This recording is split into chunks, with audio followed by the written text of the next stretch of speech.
Bien, la historia que nos acaba o que nos trae aquí comienza con la modificación de la relación de puestos de trabajo de la Sindicatura de Cuentas de 25 de noviembre de 2016. Pero, a juicio de mi grupo, el pasado siempre tiene algo que decir respecto al presente, ¿no? Entonces, usted declaró aquí, en aquella comparecencia, que la relación de puestos de trabajo estaba encallada desde el año 2008, aunque se hizo más de una decena de tentativas hasta su solución del 25 de noviembre del 2016. Mi primera pregunta es la siguiente. ¿Por qué tantos años de bloqueo en este tema de la relación de puestos de trabajo? ¿Y quién es el responsable o quiénes fueron los responsables últimos de este bloqueo, utilizando su propia expresión que usted utilizó aquí en la comparecencia? Bien, en efecto, ha habido una serie de años en los que no ha podido aprobarse una RPT, por tanto quedaba vigente la correspondiente al año 2008 y esa planteaba, como creo haber dicho en aquella intervención, algunos problemas importantes. En primer lugar, que no permitía incorporar a la sindicatura tantos efectivos como tenía la plantilla, porque al no estar reflejados en la RPT no podían ser provistos. En segundo lugar, no permitía hacer convocatorias públicas de determinados puestos, pues ya que al estar anulada la forma de provisión prevista en aquella RPT, solo quedaba el recurso para que fueran provistos mediante comisión de servicio, lo cual, de alguna manera, introducía un factor o un elemento de precariedad en algo que requería ser consolidado y desarrollado como organización. Efectivamente, hubo diversas tentativas de remover y resolver este asunto. Entiendo que los responsables somos todos los integrantes del Consejo. Yo, por lo que a mí se refiere, puedo decir que lo acometí y presenté iniciativas en diversas circunstancias. No prosperaron. También habría sido posible que el resto de los síndicos formularan propuestas alternativas y se buscaran acuerdos. Se intentaron buscar acuerdos, no era posible, se aplazaban y todo esto planteaba pues, las dificultades que acabo de señalarle. Bien, es verdad, todo hay que decirlo, que con un atenuante. Y el atenuante es que, como saben sus señorías, a partir de la Ley de Presupuestos del 2011, hay una serie de disposiciones relativas a personal que no permitían sacar ofertas de empleo, no permitían incrementar las plantillas, etcétera, y, por tanto, estas circunstancias que le señalo, al menos quedaban parcialmente atenuadas. Pero estas son las circunstancias que se han producido. Puede imputarse, como a veces se hace, al síndico mayor la responsabilidad, pero como saben sus señorías, en un órgano colegiado de 3, el síndico mayor tiene un voto y los restantes miembros del Consejo tienen 2 votos. Y las cosas en órganos colegiados para la adopción de acuerdos funcionan así.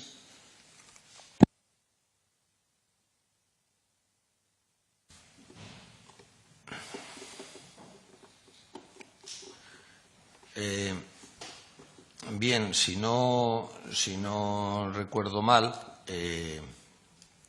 ustedes, esta primera Consejo de la Sindicatura fue elegido el 31 de marzo del 2005, ¿estoy en lo correcto? Me parece, ¿no? Y lo componían usted, Mercedes Fernández y Antonio Arias Rodríguez. ¿Estoy en lo cierto?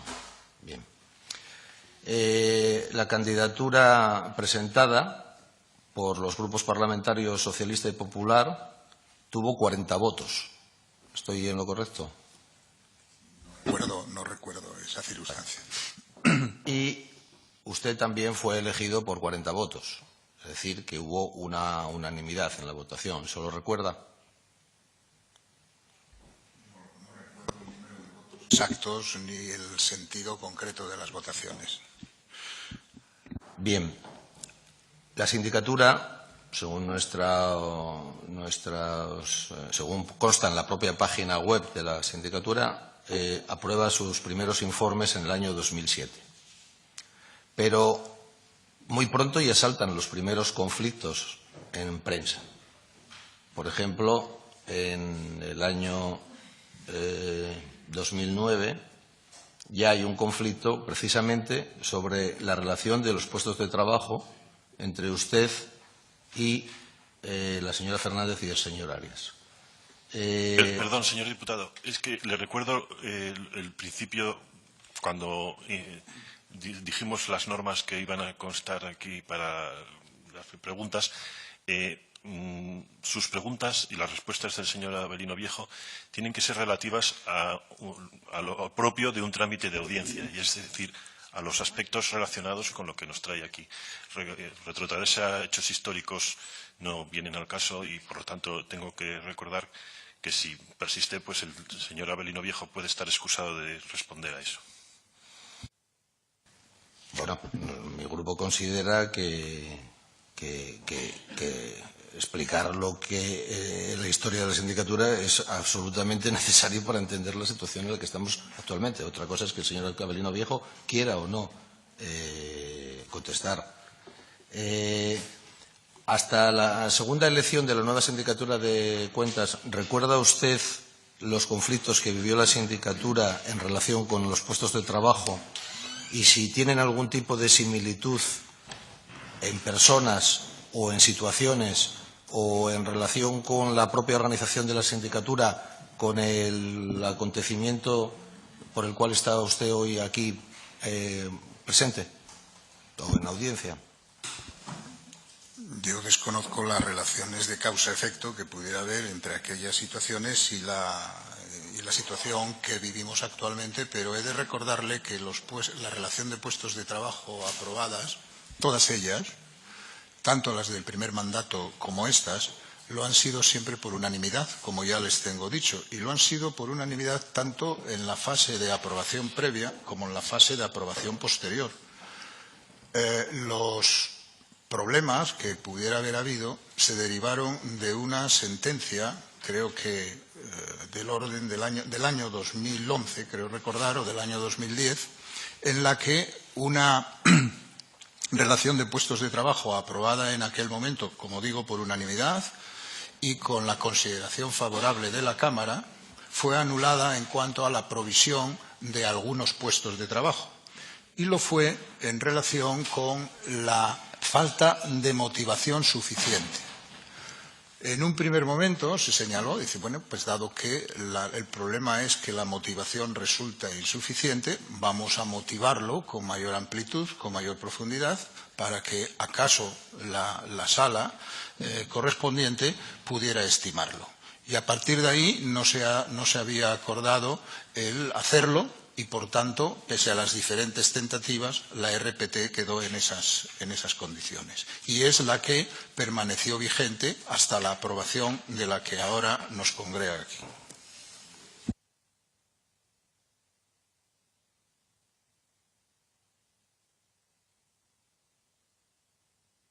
Aprobada por unanimidad y también tuvo una sentencia en contra. Bien, entonces quiero pasar ya. Usted vuelve a ser elegido. Hay un año de interinidad de la sindicatura en donde hay solamente 2 síndicos, porque aunque la sindicatura son 6 años de legislatura, hubo un año ahí de interinidad, ¿de acuerdo? Bien, y aparece un nuevo consejo, que es el actual, en donde uno de los consejeros es usted, otro es el señor Antonio Arias y hay un tercer síndico. Bien, el detonante, entiendo yo, por algunas consideraciones que usted ha hecho, de la situación en la que estamos en estos momentos, tiene que ver con un escrito presentado a la Junta primero, en un primer momento, por el señor Antonio Arias, en donde se vierten una serie de afirmaciones y a mí me gustaría preguntarle a usted sobre lo que aquí se dice, ¿no? En primer lugar, se hace mención en este escrito de que usted ha ejercido un liderazgo mínimamente participativo en el marco de un órgano colegiado. Me gustaría que nos dijera cuál es su opinión respecto a esta afirmación de don Antonio Arias. Bien, en nuestra ley ni en nuestros estatutos aparece en ningún momento la idea de liderazgo que debiera ejercer el síndico mayor. Así lo ha recogido también algún informe jurídico de la Cámara. Lo que existen son unas competencias de los diferentes órganos, unas del síndico mayor, otras de la secretaria general, otras del Consejo, y lo que procede es cumplirlas y ejecutarlas en los términos que prevé la ley. Y es lo que se ha hecho. Y además, en esa materia, en la materia de personal, una buena parte, si no la totalidad, de las decisiones cruciales y estratégicas corresponden al Consejo y, como no podía ser de otro modo, ha sido el Consejo quien las ha tomado o, en su caso, las ha aplazado. En estos 13 años que usted ha sido síndico mayor, dado ese bloqueo reconocido del que usted habló antes, que había impedido llegar a algunos acuerdos, ¿se planteó alguna iniciativa parlamentaria para intentar reformar la sindicatura en alguna dirección? ¿Usted recuerda? Yo la única... recuerdo una iniciativa que prosperó en relación con el establecimiento de multas coercitivas, ha sido en esta legislatura, y recuerdo alguna iniciativa tomada conjuntamente con los votos de los dos síndicos, en aquel momento don Antonio Arias y doña Mercedes Fernández, para modificar algunos aspectos que han tenido tratamiento en la Cámara y cuyo contenido concreto podrán ver sin duda en los archivos de la propia Junta General.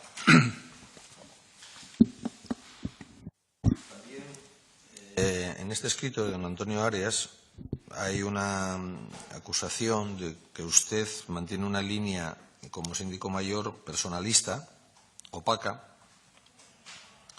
y le hace a usted responsable de la situación respecto al tema de la RPT, pero que ya sabemos que surge a partir de una sentencia, en fin, surge a partir de una sentencia que hay dándole la razón en un solo punto, tengo entendido, era el tema del concurso al sindicato USIPA, ¿no?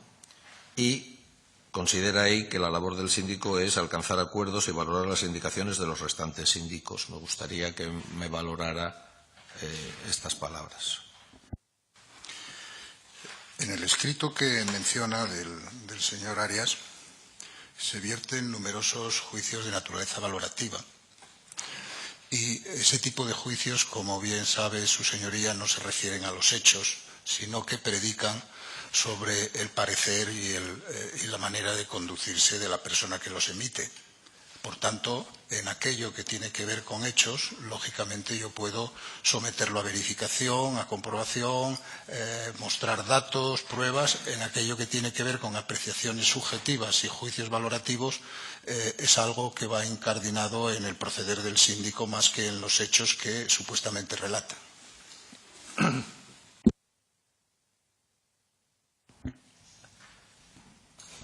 Esas grabaciones que dijo usted antes que hay de las actas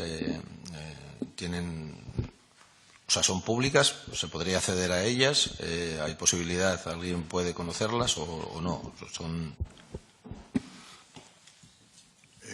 Yo he sido siempre enormemente respetuoso en las comparecencias en las que les he referido, la correspondiente al 19 de marzo y la correspondiente al 2 de abril. Yo me referí exclusivamente a los acuerdos que habían sido adoptados por unanimidad, cosa que reitero. No me referí para nada, es más, expresamente señalé, creo que a una pregunta del señor Llamazares, que las deliberaciones teníamos el deber de secreto de las mismas. No obstante, en el informe emitido por la sindicatura, ese sentido de las deliberaciones ya queda patente en el acta en lo relativo a ese punto. Por consiguiente, entiendo que, desvelado el sentido de las deliberaciones de la manera resumida y extractada que lo recoge el acta, por lo que a mí se refiere, no tengo ningún problema y entiendo que las grabaciones serían una prueba fidedigna y completa de lo allí acontecido. Y como quiera que este tipo de actos pues tienen que motivarse, apurar las posibilidades de motivación, tienen que fundamentarse bien, entiendo que sería un elemento importante para que sus señorías pudieran formarse una opinión apropiada y no dejarse guiar por apreciaciones subjetivas de unos u otros. Usted dijo antes que le llamó la atención que no hubiera una especie como de diligencias previas, es decir, que no se investigara. De hecho, y que por parte de la mesa, antes del inicio de hecho, mi grupo pidió las actas, en su momento pidió las actas de la sindicatura. Me gustaría que profundizara un poco más en esta extrañeza que usted acaba de manifestar aquí. ¿Y a qué atribuye, si le atribuye algún tipo de causalidad?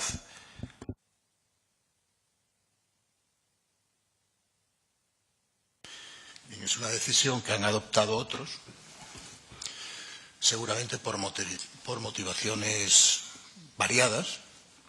Yo me limito a constatar el hecho de que algo que venía requerido, aconsejado por los informes jurídicos y que resultaba, a mi juicio, imprescindible como elemento garantista, pues se ha obviado.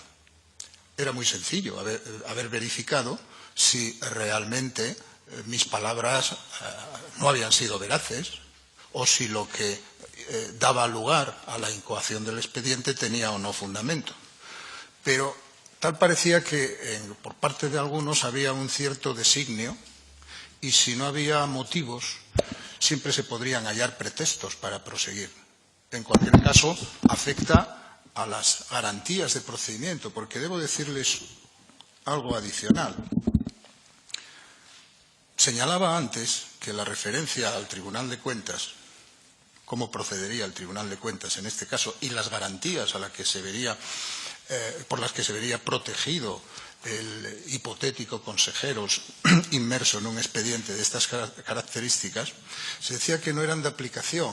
Yo decía, puede que sí, pero en todo caso la actividad fiscalizadora comprende normas que tienen que asegurar esta garantía. Y, por tanto, la propia actividad fiscalizadora daba pie a ir más allá en este sentido. Pero le diré más, no era necesario ir ni siquiera a la ley del Tribunal de Cuentas, cosa que tampoco se menciona. La ley de la sindicatura prevé la posibilidad de que un expediente de estas características pudiera ser incoado en su seno. Y si así fuera, la propia ley de la sindicatura remite a la ley de procedimiento administrativo común de las administraciones públicas. Por tanto, sería en ese caso de aplicación el propio procedimiento sancionador que la Ley 39/2015 en este caso prevé, con todas las garantías anejas que conllevan. Cabe preguntarse, ¿qué tipo de mutación, qué suerte de alquimia se produce para que, según que el procedimiento se aborde en un ámbito o en otro, pudiendo tratarse del mismo asunto, esté sujeto a garantías o ausencia de las mismas tan dispares? Yo creo que esto es una reflexión que conviene hacerse. Usted antes también mostró su extrañeza sobre la falta de gradación de los incumplimientos. Sería el motivo fundamental por el cual se incoa esta acción. ¿Nos podría profundizar un poco más en ese tema, el tema de la definición de los incumplimientos?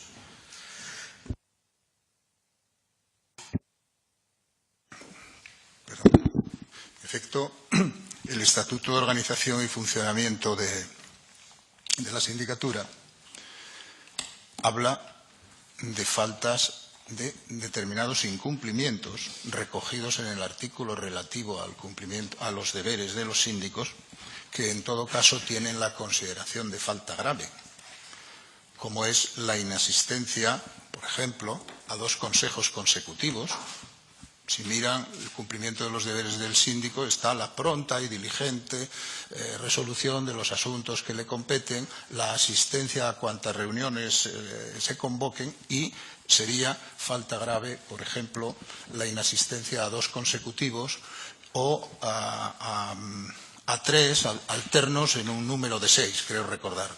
Hablo de memoria. Por tanto, existe una gradación, existe una escala.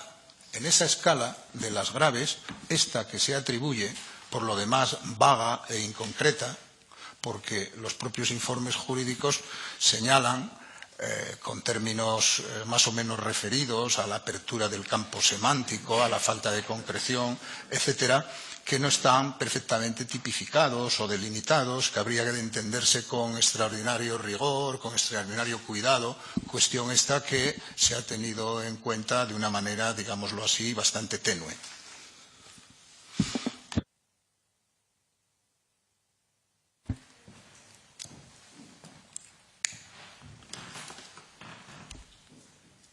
¿Considera que la repercusión que ha tenido mediática, que ha tenido todo este acontecimiento, ha favorecido la imagen de la sindicatura? Y me gustaría que, y por tanto también del propio Parlamento, y sí me gustaría conocer su opinión sobre todo este proceso, especialmente desde Perdón, la fecha señor, no se admiten en un trámite de audiencia los juicios de valor. Entonces, se trata de un trámite de audiencia. Yo no he hecho ningún Las juicio. preguntas deben ceñirse a lo expresado en esta comisión por el síndico mayor, solicitar aclaraciones o precisiones, pero no juicios de valor. Gracias. En cualquier caso, yo no he constatado en ámbitos de opinión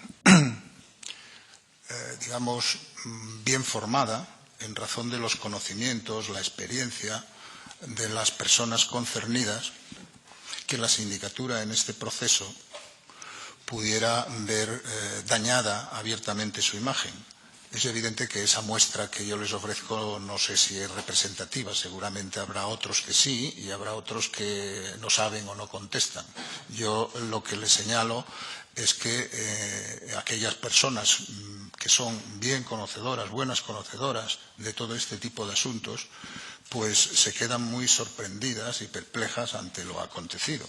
Y lejos de reprochar a la sindicatura cualquier actuación deficiente en ese sentido, pues respaldan, así me lo han manifestado, la totalidad de los órganos de control externo de este país, respaldan la actuación de la sindicatura, la defensa de la independencia y con todos los atributos y garantías que ésta conlleva. De todas maneras, esto no quiere decir que no haya sectores, evidentemente, que ante este ruido, ante esta polvareda polémica, ante este tipo de cuestiones, pues dirán pues, qué es lo que ahí ocurre, qué pasa, etcétera. Pero esto, desgraciadamente, también afecta a la acción pública en general. Piensen ustedes que este tipo de situaciones tiene sujetos activos y pasivos y a todos ellos, llegado el caso, les puede afectar, les podría afectar. Yo no lo sé, no tengo ningún barómetro sociológico que me permita medir en qué grado el crédito de la sindicatura o el crédito de la acción pública en general se ha visto dañado. De todas maneras, creo que es bastante inconveniente, bastante negativo todo este proceder. Muy bien, no haremos más preguntas, señor presidente. Gracias. A continuación tiene la palabra el Grupo Parlamentario Foro Asturias.